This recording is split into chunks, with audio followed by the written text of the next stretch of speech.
The Chicago Bulls season hasn't just taken a wrong turn. The whole car may be totaled at this point. From a 6-1 start to spiraling to 3-11 disaster where the Bulls are right now. It's bad. Everything is bad for the Bulls right now. Defensive meltdowns, bad losses, no effort, embarrassing stats, frustrated vets, and fans that are ready to absolutely riot. It's chaos everywhere. And on today's episode, we're going to break it all down, talk about it, and we're going to dive into the mailbag and see how you guys are feeling about the Chicago Bulls. All that and more right after this.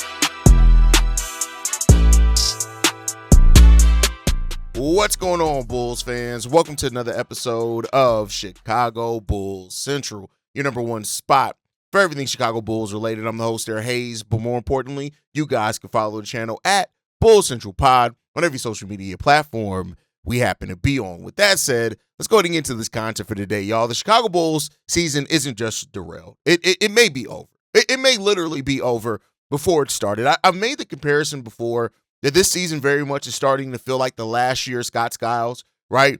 For my Bulls fans that have been around for that long, right? There was a lot with that team that just, momentum, even though this team, only had it at the beginning of the season, that team with Scott Skiles had went to the playoffs 3 straight times, and then it got it completely derailed, right? The Bulls have been getting their ass kicked. Just to be getting their ass kicked, right? They have 3 wins in the last 15 games. And right now they're riding a 6-game losing streak. They're 3-12. 3-12 over the last 15 games of the season, right? They're not playing like one of the best teams in the NBA that just are dealing with some injuries. I've seen a lot of people in the comment section say, oh, well, they just need to get healthy. This is not a team that's playing like just health is going to fix it. Yeah, it could help, right? You got Kobe. You had Zach Collins back in last night's game. And, it could help in some areas for sure, but it's not going to fix it when the team is not giving effort. When a team is not giving the execution that's needed to perform at the level that they need to perform at, it's just not going to happen in that case, right? And shout out to Zach Collins having 8 points and 6 rebounds in his first game back, but it goes to show you need more than that. Kobe White had an okay statistical game, 6 of 14 from the field, the 1 of 5 from three-point range. Kobe's three-point shooting starting to be a little bit of a concern there, but the team, it's not like the team as a whole is shooting the best from 3. Giddey was 1 of 3. Julian Phillips was 1 of 2. Modest Buzelis, despite 19 points, was 0 of 3. We're just not shooting the ball good from 3-point range right now, right? But overall, the thing that's really hurting this team, as much as like defense is still the main issue, rim protection is still the main issue. It's still something that is drastically hurting the Chicago Bulls team. But even despite that, this team is falling flat right now, right? Now, for what it's worth, Josh Giddey, after the game, talked about the team and says that the team is still in high spirits, despite the struggles that there are right now, and they're still confident they can get back to what they were and what they thought they were going to be early on in the season. I don't know if I feel that as confident in that, but hearing that the locker room is confident, cool, go out and show it, right? It's been embarrassing losses, not just losses where you've competed down the stretch like it was earlier on. Like I think that first 5-game losing streak, those are still competitive games. This team is now losing to inferior teams that should be. They're breaking records in points allowed in consecutive games, and they're just being destroyed overall. Of course, the injuries have not helped that at all, right? The rotation's been a little bit all over the place with Jalen Smith, Kevin Huerter, Trey Jones being in and out of the rotation over the last couple of weeks, right? Kevin Huerter is going to be out for a week. Trey Jones, we don't know. Jalen Smith, we still don't know, right? These are 3 of the top contributors for the Chicago Bulls in the bench or in the starting lineup because Trey was starting at one point. So there is still production that this team is missing, right? But when you look at this as well, the Bulls' upcoming schedule, it doesn't get any easier. Now, it'll be the most Chicago Bulls thing to start getting themselves together when they're playing off against better competition, where you just lost what was supposed to be the easiest stretch of your season. But even then, it's like, will it feel sustainable? I doubt it, right? Like the Bulls in the next couple of games, the Golden State Warriors, which is going to be a tough game. You got the Hornets and the Pelicans, which both have kicked your ass, which should be easier games. But then you got 2 games against Cleveland, 2 games against Atlanta, both those games in Atlanta are on the road. The Cleveland is a home and home. Then you got Philly, Milwaukee, Minnesota, New Orleans again, Orlando. Like, it's not getting easier for the Bulls. And, we keep saying that, but it doesn't matter how easy or how good it is. We could say help is coming, which, getting Zach Collins back, 1 game back so far, great. Kobe White coming back from injury after the second calf strain on a different leg, great to see him out there, right? But the thing what you're seeing at it is that Vooch is still playing like shit and ass. And while, Zach Collins isn't the most amazing in the paint defender, he's still miles and shoulders ahead of Nikola Vucevic, so maybe that does help a little bit more, right? You got players like Dalen Terry who actually, had a stretch of contributing. Now, hopefully Isaac Okoro is on his way back as well, and maybe that is something. Maybe getting Isaac Okoro, Trey Jones, Jalen Smith, all back, Kevin Huerter, maybe that does help this team find their direction again. After we play on Sunday, we got a bunch of days off. We don't play again until Friday. So we play on the 7th, we don't play again till the 12th. So basically I have 4 days off in that to kind of play with and hopefully regroup and get some stuff together. But, ultimately, where it stands right now, how do you have faith in that if you're the Bulls team? How do you have faith in that? These players aren't a solution in of themselves, and I don't think it helps you rediscover your edge that you had before, right? So, this is the thing again where this Bulls team is once again, they're just not performing at the level that they need to perform at consistently enough, and it's leaving you in a place where, hey, what are we looking at right now? What are we really doing as a team right now that is in any way starting to help this team turn things around?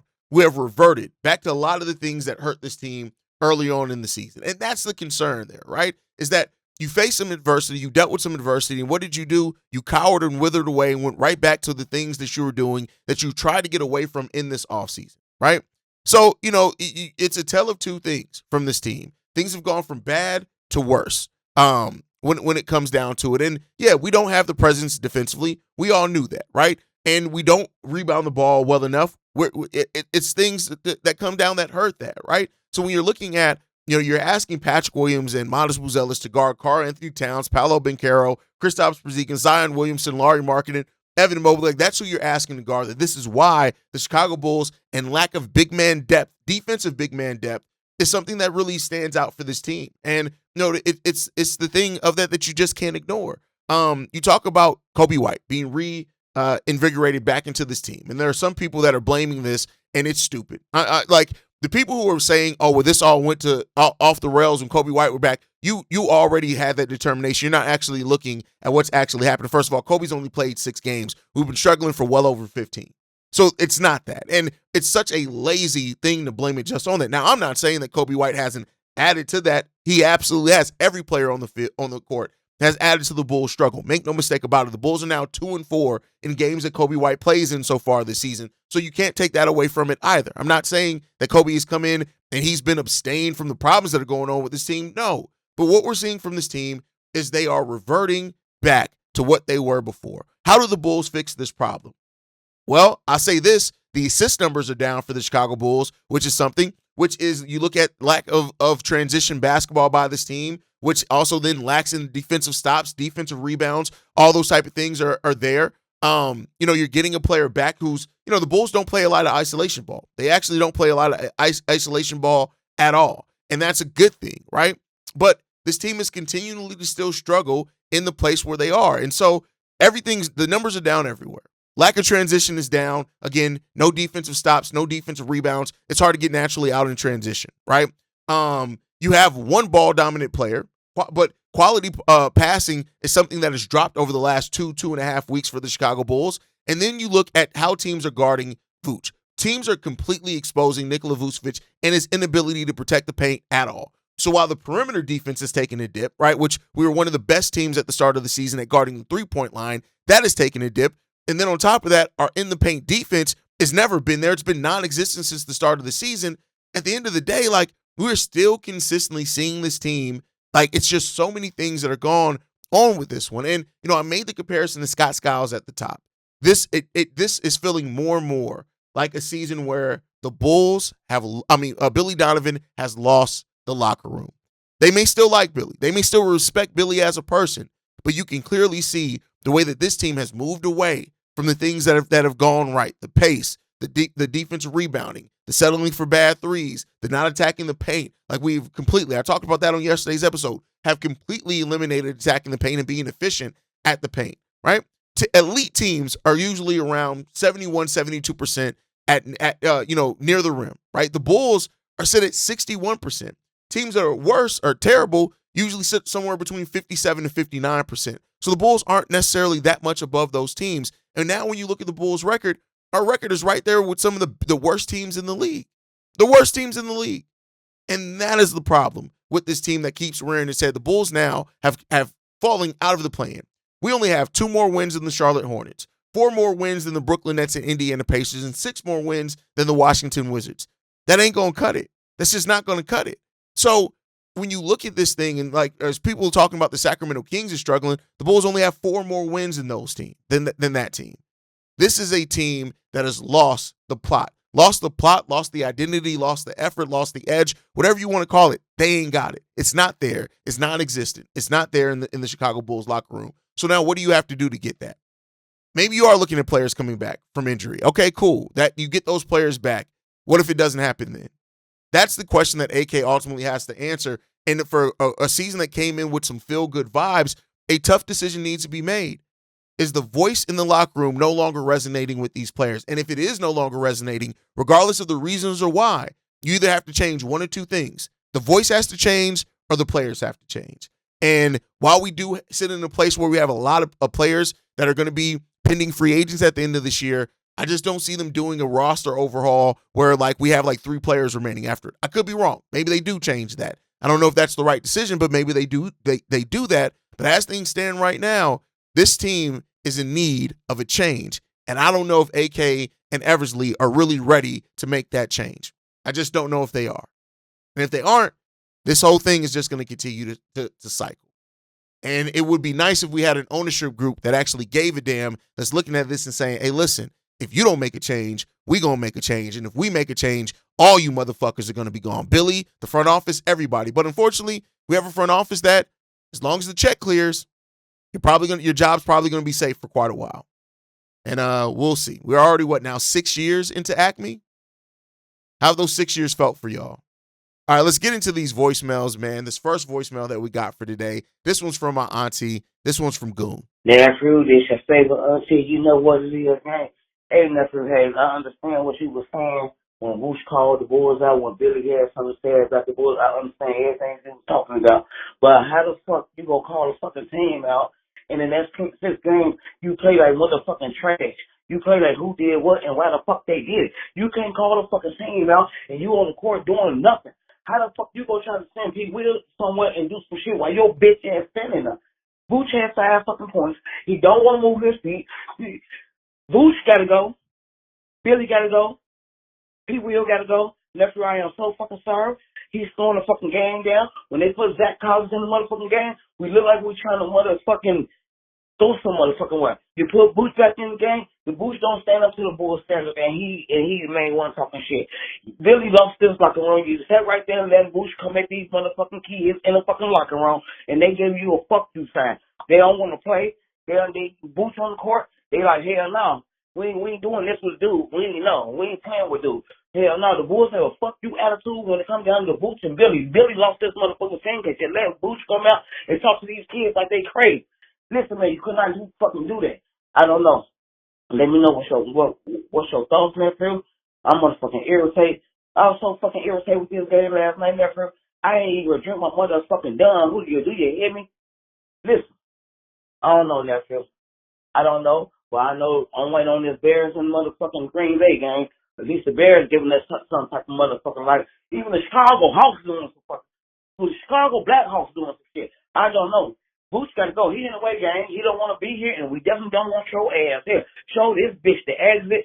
Hurry up. The Bulls and Carter get the rest, and tell the motherfucking Boots hit the fucking exit. Put this bitch in a body bag and send his ass back to where the fuck, I don't know. Deliver his ass back to where the fuck he came from, because he's not from Chicago. He's too fucking soft to be from Chicago. He's a bitch. I don't know. That's right. I don't know. The last 5-6 games I've been seeing, we have no life. We need IVs. The Bulls need fluids in their motherfucking body. These motherfuckers need energy. Without motherfucking energy, they ass is motherfucking dead. Without a heartbeat, we motherfucking dead. Boots got to motherfucking go, because this team got to either come from the dead. This team got to wake up from the dead. Booch ass gotta go. He gotta go show this bitch to X.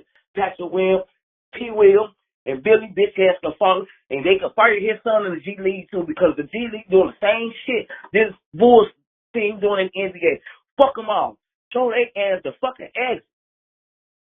I'm so pissed off this morning, gang. I'm rolling up this wood talking to you now. Alright, good morning, gang. Love you, gang. Just let me know what's your thoughts. I'm done with this fucking team. Bitch ass team. Vooch definitely had the right message, right? I'm going to be clear. What Vooch said was still right, but the messenger matters as much as it. And I get it. He's the vet on this team, not just a vet. He is the vet on this team. And he should be able to call things out that he sees that's a problem. But the issue is with that is that either he clearly doesn't want to be here, or he's washed, or both, right? It could be both of those things. And so with that going on, and you have a player that's not giving effort himself, it's hard to call out other players' effort when people are looking at you like, all right, cool, well, show us, right?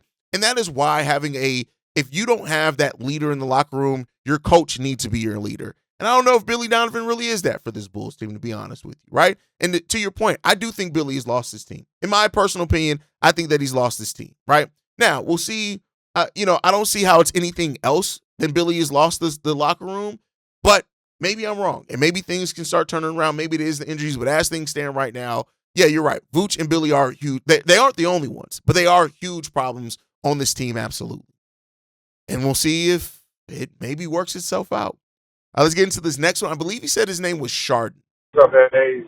Sean here. One of the more optimistic Bulls fans. This losing streak we've been on is shit, because they just don't go out there and play with effort. I know that's a Billy Donovan thing, but at a certain point, it's on the players. I mean, Vooch just looks uninterested out there. He looks like he don't want to play anywhere, doesn't play defense, checked out offensively. We got to change something up. What do you think? Peace. The Bulls' 6-game losing streak, a lot of it comes down to effort. A lot of this comes down to effort. This team isn't connected. This team isn't trying. This team has no fight. This team has no bite. This team has nothing that you look at for a team that has to punch above its weight and find a way to win basketball games. This team has nothing in that at all. So when it comes down to all of that, if you don't have effort, you have nothing. And I could root for a team that was losing, that was out there fighting and competing every single game. This team is rolled over like a bunch of bitches. This team is like rolled over like a dog to show you and expose its belly because it's given up. It's submitting. That's what this Bulls team has done this season. It has submitted to whatever the other team that they're facing. And that's just something that typically you can't overcome as a team unless you get your mindset right. And you need usually a coach to get your mindset right, as well as somebody, some type of voice to rally it. Josh Giddey says this team hasn't lost its heart, hasn't lost its focus. Go out there and show us, because as it stands right now, this team has no heart, no nothing. And like I said, they've rolled over and they're giving it up. All right, let's get into this next one, man. This one's from Big O. What's going on, Brother Hayes? It's Big O. I'm calling in. I want to talk about the Bulls not wanting to trade for Giannis. While I do understand the thinking of, hey, we don't want to break up our core for Giannis, I understand it more if it's the Orlando Magic, a team that's already arrow pointing up, they making the playoffs, they saying, hey, we feel like we not too far from getting a championship from where we are. We good. I can understand if it's the Houston Rockets. We like our core. We feel like we good enough. We're really close to winning it. So teams like that, teams that's in the mix already, teams that's making the playoffs, you have the arrow pointing up. Yes, I can understand those teams saying we're good on Giannis because they seeing the progression. They're making the playoffs. The Bulls have you can't really say that. You can't say that. You're a middle of pack team. You've been for the last how many years, and nobody is good enough. And I'll argue that, too, that I feel like the front office is lazy. I think it's a cop-out. If you make the trade, go get Giannis, oh, well, you don't have X, Y, Z. You still need rim protection, you still need to put players around. Okay, well, that's what you get paid to do. You get paid to go out there and put a team together, especially if you're bringing in a player of Giannis' caliber. That's what you get paid to do. Go out there, find them some shooters, find them some rim protection.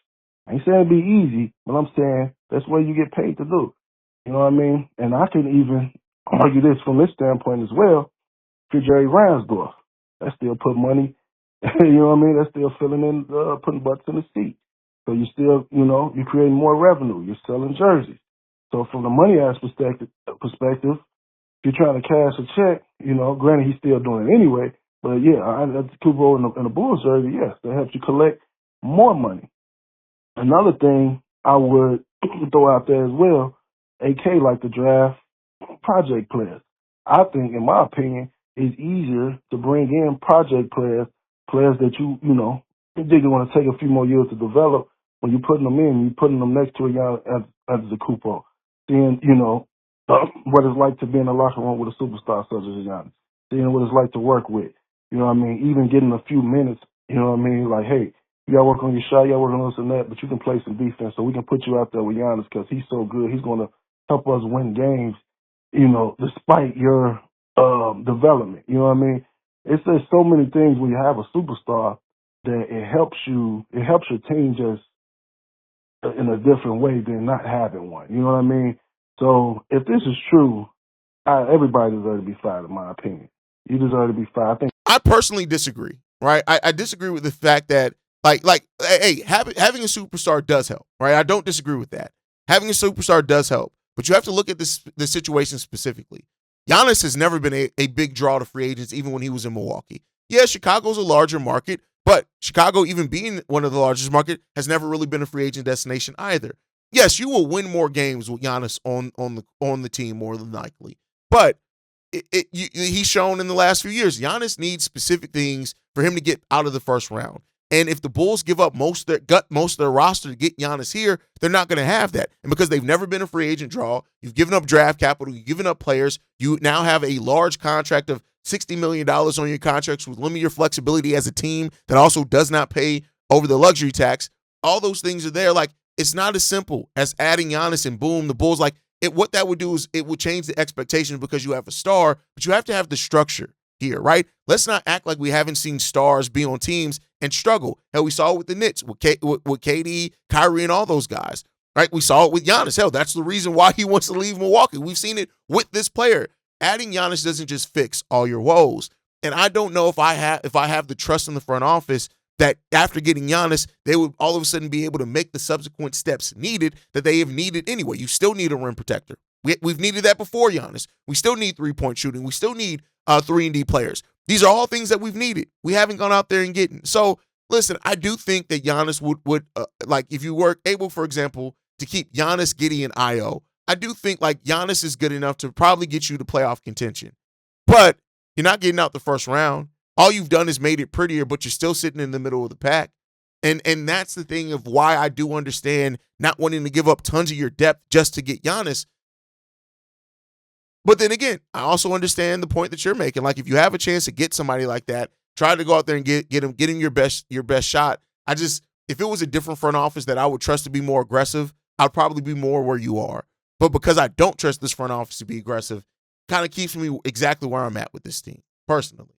All right, let's get into this next voicemail, man. This one's from Vikram. What's up, Hayes? It's Vikram. I have a couple of thoughts from last 2 weeks. I just want to say, for the Bulls fans that are saying our team is trash, getting all passionate about how bad ownership is, where we can't build a good team, we don't have good pieces. I get it, but we also got to remember the fact that we are a really young team. We're still developing.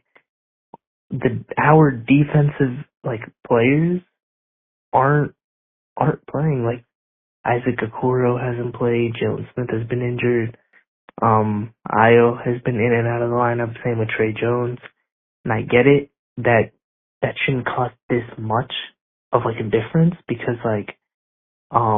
what is it? Oh, we're versing shitty teams. Genuinely, these are the bottom 5 teams, and we've lost all of them. The Pacers, Nets, Hornets, Pelicans. We've lost to all 4 of them. But at the same time, it's a growing pains. Kobe White is trying to get back into the groove of things. He's obviously going to be inefficient because he's on a minutes restriction, getting back into the flow. Modest is going through a sophomore slump. And when you expect Josh Giddey, who's like, he creates for others, but he's like the only main creator when Kobe White's not playing that's on the floor. Like, how do you expect like that team to be super efficient offensively? There's no other creators on the floor for him. Maybe a little bit of Io, I don't know. But defensively, like the defense, just like when you have Giddey, Kobe, like I don't know, like who is it, Phillips today? Yeah, Phillips, who's not even a great defender. He's like maybe average at best. Modest, still pretty mid defensively, and Vooch, he's trash at defense. If that's the lineup you're gonna roll with, you're gonna give up like a lot of points. Like that is a trash defensive team. I get it. Effort is a big thing about like defense, but at the same time, you're like when you don't have the IQ to like be a smart defender, it doesn't just come. Like you learn from your mistakes. This team is young. I think we should give them some grace. But another thing, what I've thought about, well, I guess I don't really got time, but yeah, that's just a couple of my thoughts. I think we need to be a little bit more patient. Don't be, I don't know. Yeah, let me know what you think. The Bulls have plenty of creators on ball. I don't have problem with on-ball creation. You got Giddey, you got Kobe, you got Trey. Vooch can still create some on-ball, even though it's Vooch, right? You got that. Kevin Huerter's a really connected passer as well. Io in transition. So I'm not worried. We got enough creators on ball. I'm not worried about the creation. But where we are lacking are on-ball defenders and rim protection, as you pointed out, right? That's the biggest thing that's missing on this team right now is on-ball defense and rim protection. That's what you're missing right now, right? And so it's really hard to be patient with a team that is losing due to effort. Like, that's a huge reason. I'm not saying that you can be a top 5 defense based on effort alone, but I am saying you could be in the top half of the league and not be 28th, 29th in defense if your players lock in and give you effort. And if you got that consistent effort, you win a lot more of these games. I'm not saying you win all of them, but you win a lot more of these games if that's the case. And unfortunately, you're just not seeing that from this team. So it's hard to be patient. It's hard for Bulls fans to be patient when what they're seeing out there is a lack of effort. That's where things can start turning around. You got to give that effort, at least in my opinion. All right, let's get into this last voicemail for today, man. This one is from Isaiah. Yo, Hayes, this is Isaiah, man.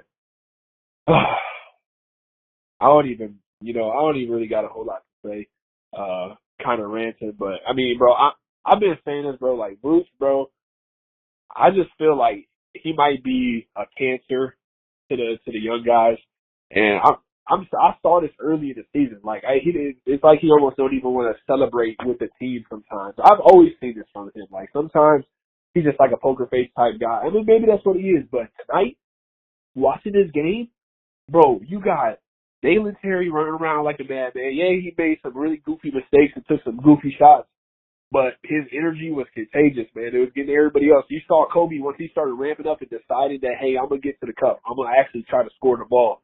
You know, you had Modest being aggressive. You know what I'm saying? Like, we had some things going right.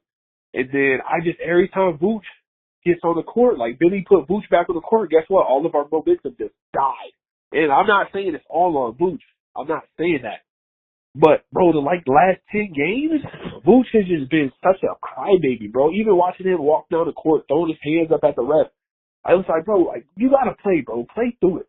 You know what I'm saying? Like, I didn't watch the Bulls, like, bro, just being me, bro. I didn't watch the Bulls with Cristiano Felicio, Nico Mirotic, you know what I'm saying, Bobby Portis, a bunch of DJ Augustine, like, some trash. And, like, this, you mean to tell me that them guys was pulling off wins then? I'm not saying they was better, but they playing like they cared, though. Cristiano Felicio sucked, but that nigga was running up and down the court. You know what I'm saying? It's just like that energy, bro, is gone from the team. Obviously, you know that everybody knows this, but I'm saying all this to say that, like, I still believe that we can come out on top, bro. Because I left a voicemail like, in the season saying that I think we could end up like a 2, 3, 4, 5 more wins than what we did last season.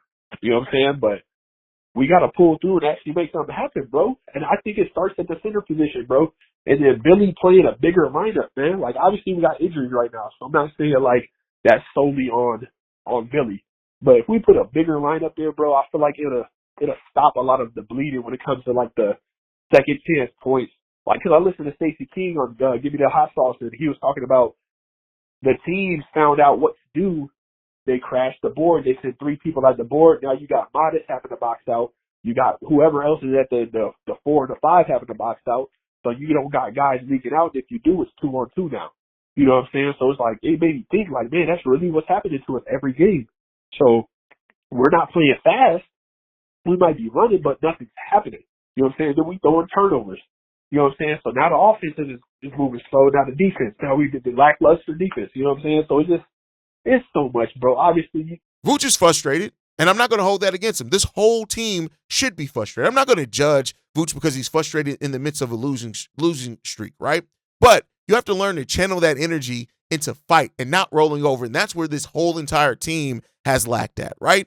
Like, again, you have to play and you have to want it. You have to desire it, right? And this team still doesn't have it. Do I think this team still has run time to turn it around? Yeah, absolutely. They absolutely do. But when you're not giving effort consistently, it's hard to trust that you will do that, right?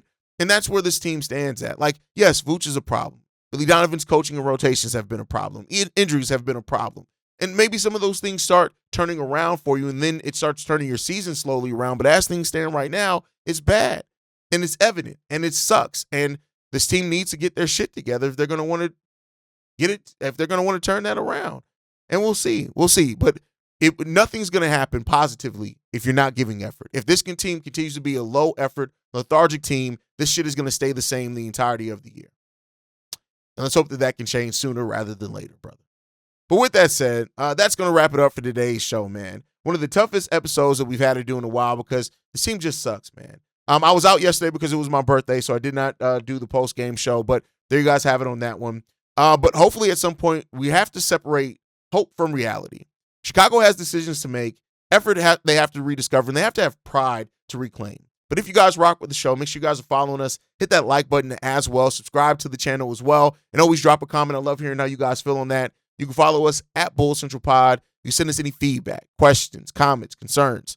bullcentralpod@gmail.com. And lastly, if you want to leave a text message and our voicemail for the mailbag, the number to do so, 773-270-2799. We're the #1 spot for everything Chicago Bulls related, but that is thanks to you, lovely and beautiful people. And like I like to end every episode on there, stay safe, go Bulls, and always see red if you can, y'all. Peace.